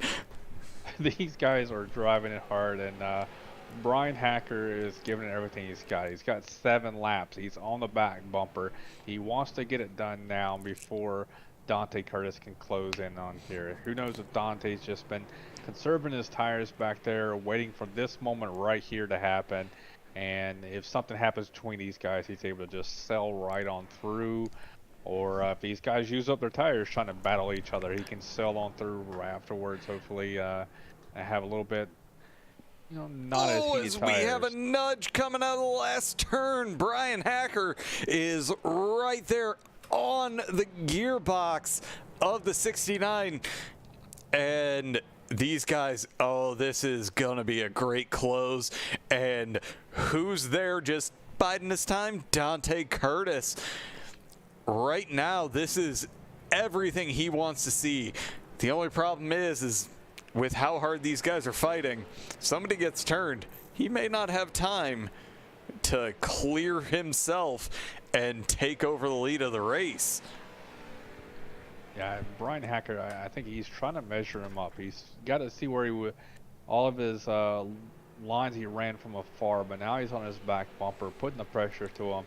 Now he's got to see where will Randy make a mistake, and that's what he's got to capitalize on. He saw him earlier; he kind of drifted a little bit. He tried to pounce on it, did not work out. Now he's trying to find that next mistake. And where I'm seeing from the booth, his advantage is going to be turn 1. Randy gets loose, locks it up. That's going to check up Brian Hacker. And 5 laps to go. These guys, this is going to be a great finish and not something I'm used to seeing at road courses. And these guys kept it interesting. They, trying to come down. We see him trying to drop it low here. He's maneuvering every which way possible, trying different lines. Brian Hacker's trying there, and Dante Curtis is still just hanging in there, waiting to see something happen between these guys. But we do have lap traffic coming up. 2 cars up ahead of these guys, so that's going to throw a little bit of a monkey wrench into their plans here. One of them's going to just pull over here on the straightaway, which is really great. And that's what you want to see, because this is a great battle. As we'll go on board with Brian Hacker, this is the best view. It looks like Randy Nichols' advantage is corner entry, but Brian Hacker is way better on the throttle, as we're seeing Robbie Clavey get out of the way there. See a little bit of the side of 69 going out of the turn. He's on that throttle hard, and this is where I want to be, is going in here. He has to check up at the apex to keep out of Randy Nichols. And what he needs to do, if he can pull it off, he needs to be on the outside of Randy Nichols coming out of that hairpin, because you need to be on the inside for that right-hander. And if you can be on that right side, you have the ideal line going into this turn, as we see Randy Nichols get a little bit loose right there on that corner. That's going to give Brian Hacker the outside. It's not going to be the preferred line, but he should be able to carry a little bit of extra speed coming through this last turn, possibly able to cross him over, but he's going to stay on that outside, and that's going to give Randy Nichols the opportunity to be on the inside through the first turn. But as we've seen, Brian Hacker, he's not going anywhere, and he is going to try to cross him over. Gets a little bit squirrely coming out of turn 1. As they hit the S's, it's going to be who's going to be bravest going into this last hairpin. As Brian Hacker gets on the outside, that's not where he wants to be. But who is going to be able to throw one in? I'm going to say Brian Hacker's throwing one into this turn. I mean, I don't know if you want to throw it in this early, because if you mess up or something happens, Randy still has time to come back and try to throw one at you or Dante Curtis. If something terribly goes wrong, Dante Curtis can sail right by and avoid everything that chaos right in front of him. And as we're about to cross the line with 2 to go, these guys have no lap traffic that they're going to touch before the end of this race, unless there's a major issue, but it's 8th and 10th. And they're hitting that next hairpin as Brian Hacker gets a little bit loose coming out of turn 1. He is trying everything he can. And now he's going to send it in. He's going to try to get on the inside coming out of the turn, but you need to be on the outside. But he is there. There's going to be a nudge here somewhere, and there it is. As Brian Hacker gets loose, manages to stay in front of Dante Curtis. But what is Dante Curtis now going to do? Randy Nichols is second in front. And that was Randy Nichols' chance. Yeah, Randy Nichols now just needs to hit every point and just bring it home. We got one coming to 1 to go here. White flag is going to be displayed right now, I believe, by Barney up there. He's waving that white flag, going into turn 1 here. A 1 second lead. But that little bit of an off is making it so Dante Curtis is going to try to set up Brian Hacker. It didn't give me the shot I wanted. But Dante Curtis, I think at this point, he's happy with the third. Where everybody is falling, he's going to be able to get himself a good points night, close that gap down on Mike Alexander. But no. He's going to be right there on the bumper. But it looks like Brian Hacker manages to get the better run out of the corner.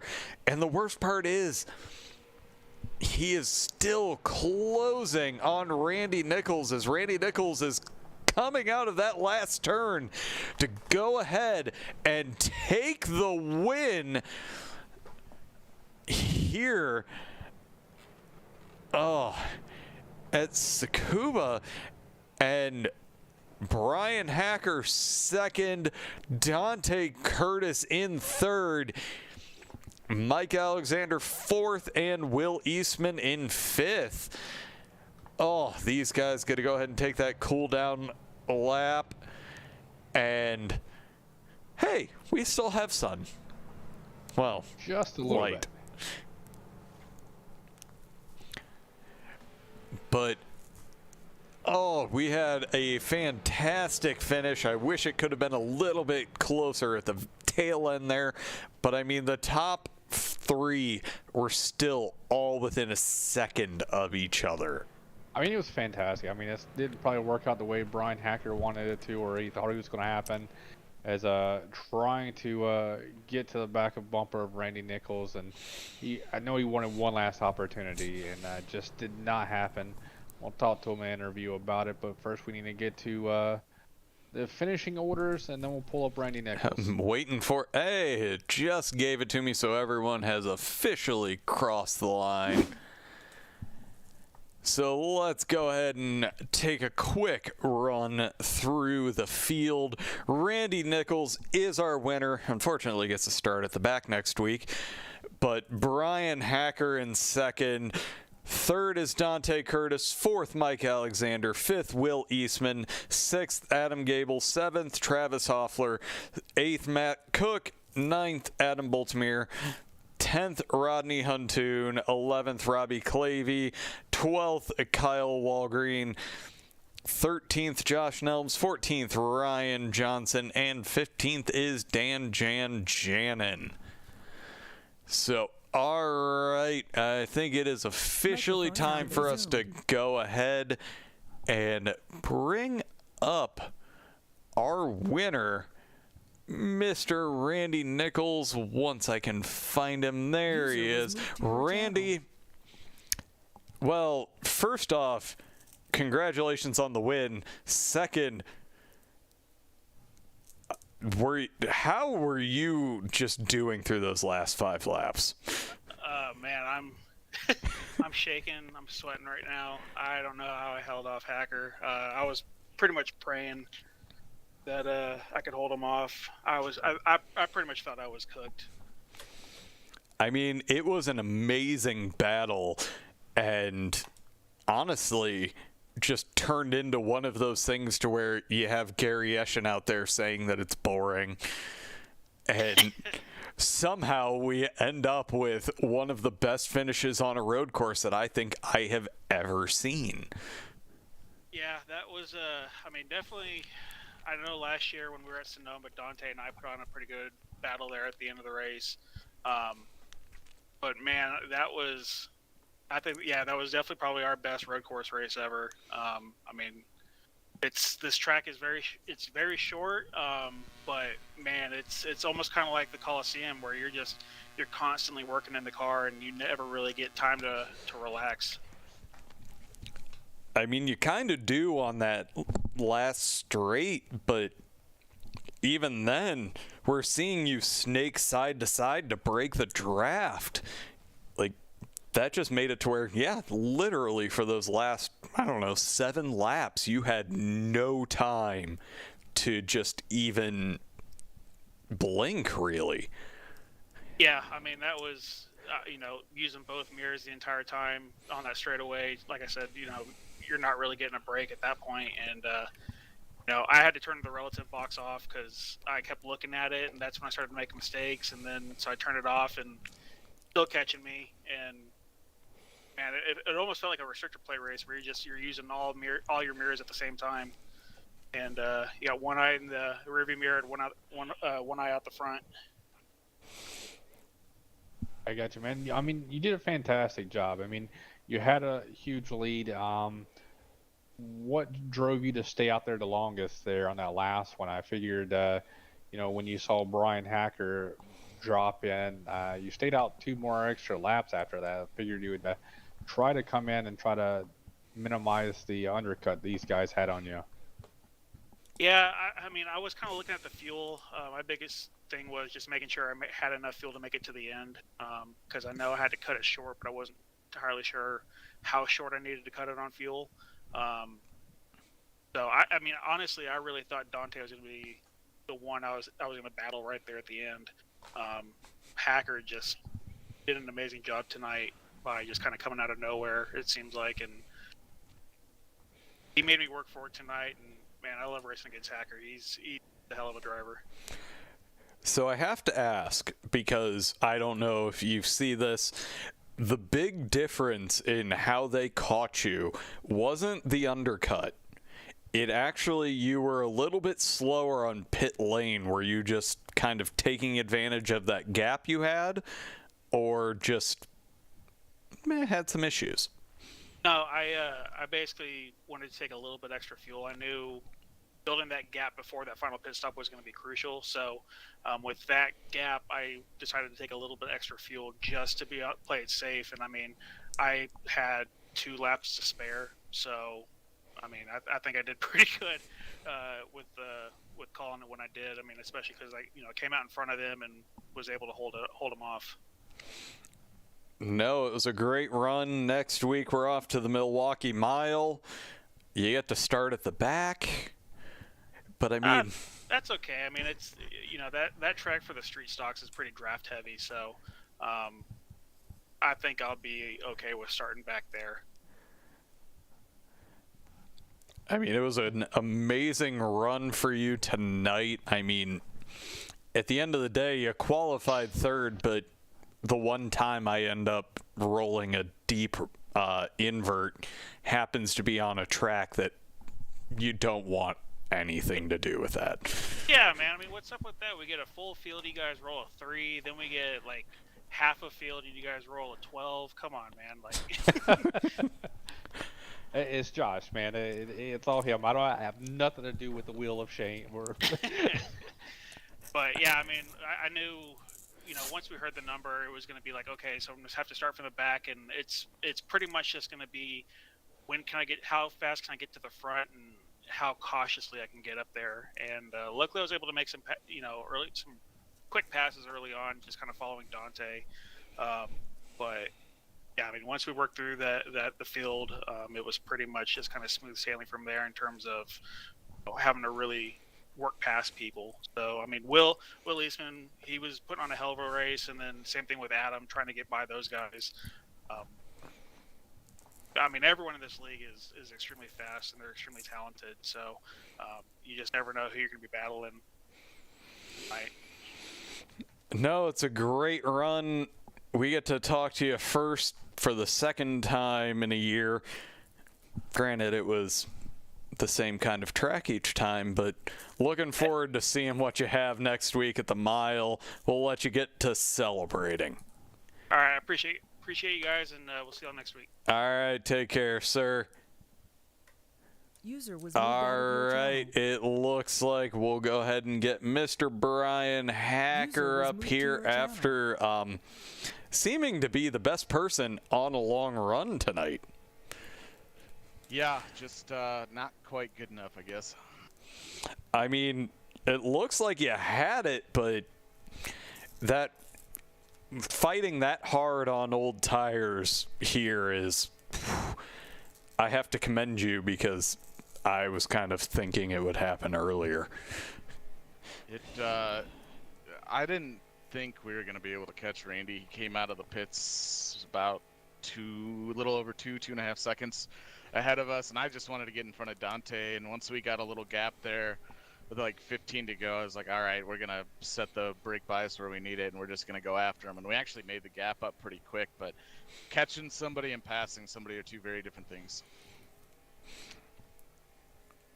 It was definitely a spectacle, which was lovely after you have other people in the league that decided to just not run the road course. Talk about the fact that it was, I'm looking for the exact quote from Gary Eshin here. I'm enjoying shaming him tonight. This is why road courses shouldn't be on the schedule. Total snooze fest. Yeah, well, first off, I don't think I've ever been this sweaty after a sim race before. It's 80 laps here, 79 laps here was maybe a bit much, but I mean, I enjoy the road courses. I'm not a road course specialist by any means. I was telling these guys that this is my best road course, so that's the only reason why I was any good tonight. But I don't know. I'd like to see road courses stay on the schedule, but maybe make it a dash, make it 25 laps instead of 79 laps. Now, honestly, is the reason why you love this road course the same reason I do? Is it because of Gran Turismo? Pretty much. Okay. Gran Turismo and Forza, all those games that I grew up with on console.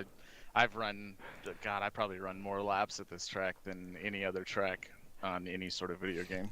No, I absolutely love this track because it fits my style to where it's not a ton of heavy braking zones. It's flowing, it's relatively tight, and again, deep love for this track to where I wish I was out there with you and loved running laps to get information beforehand. But again, we were looking at roughly 28 lap stints for fuel, and yet you were still, it seemed like your tires were better than everyone else for the second half of a stint. I noticed several times once we got kind of late in a run that guys are sliding all over the place, and I honestly think it's probably, I can attribute it to dirt, is that I was just really concerned about pointing it straight and keeping the tires planted on the exit, and I think that's ultimately what helped. But I think we were faster. Well, I know we were faster than Randy at the end, but like I said, passing him was going to be one thing. And I didn't have any incident points going into that battle. And I didn't want to lose my 5 bonus points just by getting into him. And we made a little contact, but no incidents. And then of course I lost my spot on track and ran off course and lost my 0x anyway. So it is what it is. There's always those, and it was the right time to try to make those moves. And honestly, that is my least favorite turn on this track for that exact reason, is I inevitably end up off track because I try to gun it a little too hard out of that right-hander, and yeah. I don't know what I did. I think I just forgot it existed. I guess, man. I mean, you did a fantastic job tonight, man. You got the you got sent all the way to the back for the EOL and drove all the way up to second and battling for the lead, man. I know it's not what you wanted, and seeing how quick you were and were able to catch them on those longer runs, I think you had the best long run car of the night, and just but second place is a good night here, having a battle all the way from the back here on this wonderful 79 lap event. Yeah, I'm certainly not upset with second. I think my best road course finish in this series to date is 4th, so it's significantly better than that. And I don't even know if I finished the first one. I'm pretty sure I didn't finish the first one. So I'm happy with the second. Wish we could have gotten the win, but winning last week and second this week, maybe we've got a little bit of momentum for the second half. Well, we're off to the Milwaukee Mile next week, which seems to play a little bit closer into your driving style. Yeah, I'm not a fan of big tracks, but if there's one that actually suits me, it is Milwaukee. So I've been pretty good there in the past. I got my first NSRL win at Milwaukee, so looking forward to getting back there next week. Oh, so we get to call you out on the top of the broadcast next week. So, well, at least you didn't win to where you're ending up at the back. Yeah, that was the worst part about winning 2 weeks ago, is I realized I had to start the road course from the tail, and that was not something I was looking forward to. No, but it was a great run from you tonight. A second place is definitely going to help with the points. Unfortunately, you did lose the 5 for the 0x, but you know what? Still, you get a podium, and hopefully next week we'll be able to see what you've got, and you can get a second win at the mile. Yeah, I'll try to keep the momentum rolling. All right, great run, and we will hopefully chat with you next week. Hopefully so. Thanks, guys. All right, take care, sir. Thank you, you too. User was All moved out right, of your now channel. we just have that one person left, User was Mr. moved to your Dante channel. Curtis, who apparently had a good run on Friday night. Yes, sir. Got a win Friday night and on the real track, and made that 2 in a row. And really, we just got us a good result tonight. We got what we wanted. We're not going to start at the back for next week. So good points night. Really, all I could ask for. I mean, it was a great run. You had some great battles with Ryan towards the middle of the race, and then it looked like at the tail end you were just waiting to see what happened between Randy and Brian. That's pretty much exactly what it was. It was really, really hard to pass. These things ain't got enough momentum to pull up out of the corner, and literally this whole track is just slow corners. So, and it's really narrow. So, like early that first run when we were all trained up there, I was running 6, and I was like, man, I'm really off the pace compared to these guys. Like I couldn't do nothing to get around Will or Adam. And then as soon as the pits cycled through and we got us some clean air there, it kind of the race really come to us, and we just kind of rode through that middle stage, had us plenty of open track, clean air, and then we got to the third little segment right there of the pit stops, and I really come out right there behind Brian. Credit to Josh Nelms. He was on the box there. He was helping us. He was helping me out with fuel, and he really got it spot on. But it was good. I mean, I guess it was kind of a good thing I come out behind Brian, because I was like, well, I can just kind of ride here, and I was like, I'm not. It's gonna be hard to pass him, so he's really fast. So I was like, well, as long as I just kind of ride, save my stuff, I might have something for him at the end. And then all of a sudden, I thought Randy was gone, and we just started reeling him in like crazy. And I kind of, at that point, I had 0x, was going to be a real good points night.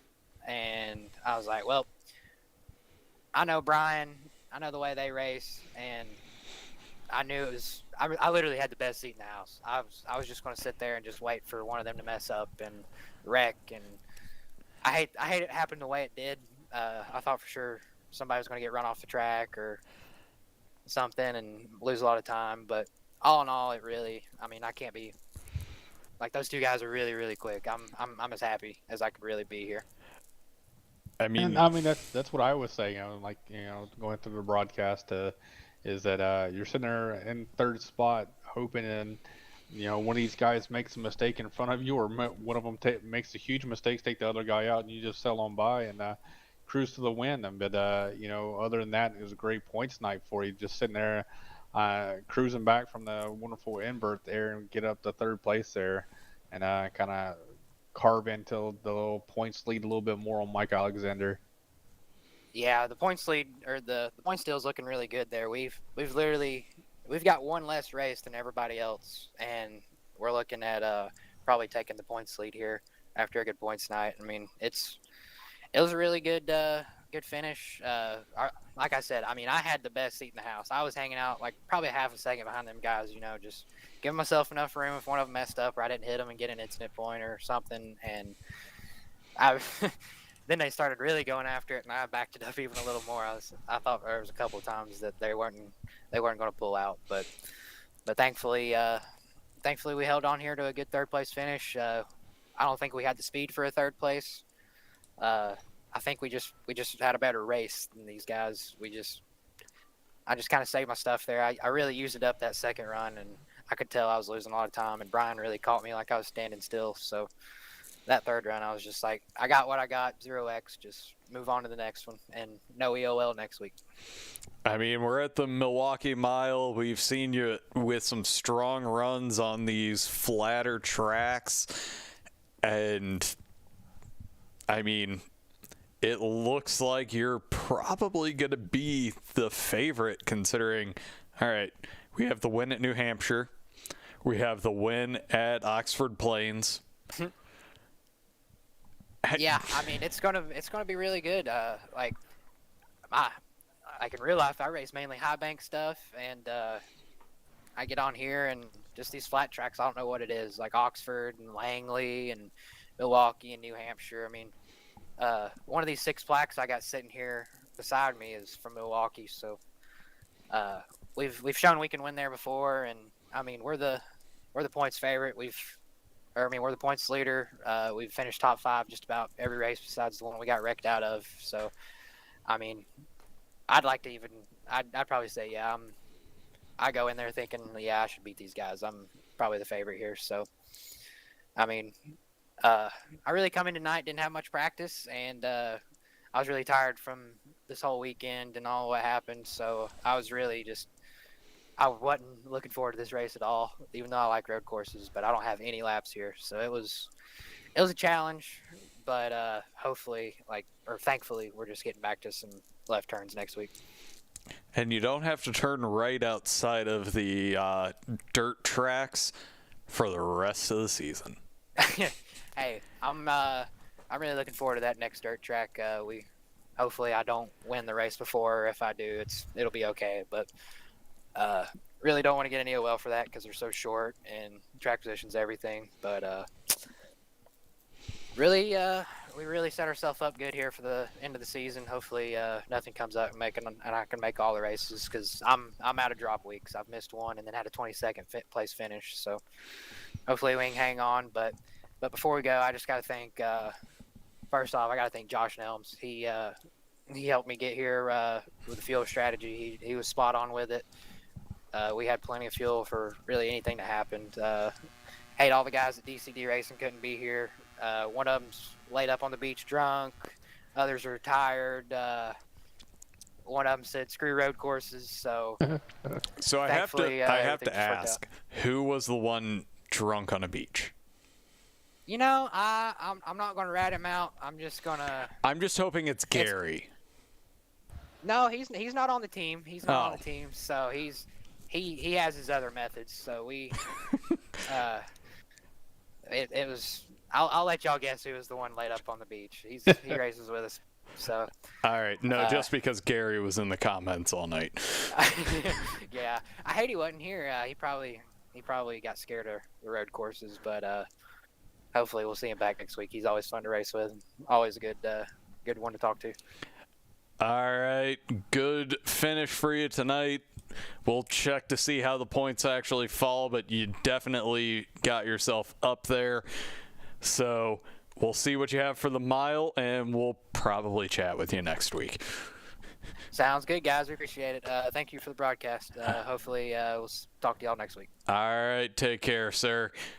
User was moved All right. That is going to do it from Ghostfire Media all the way over in Japan. As we can see, we had about 20 minutes of light.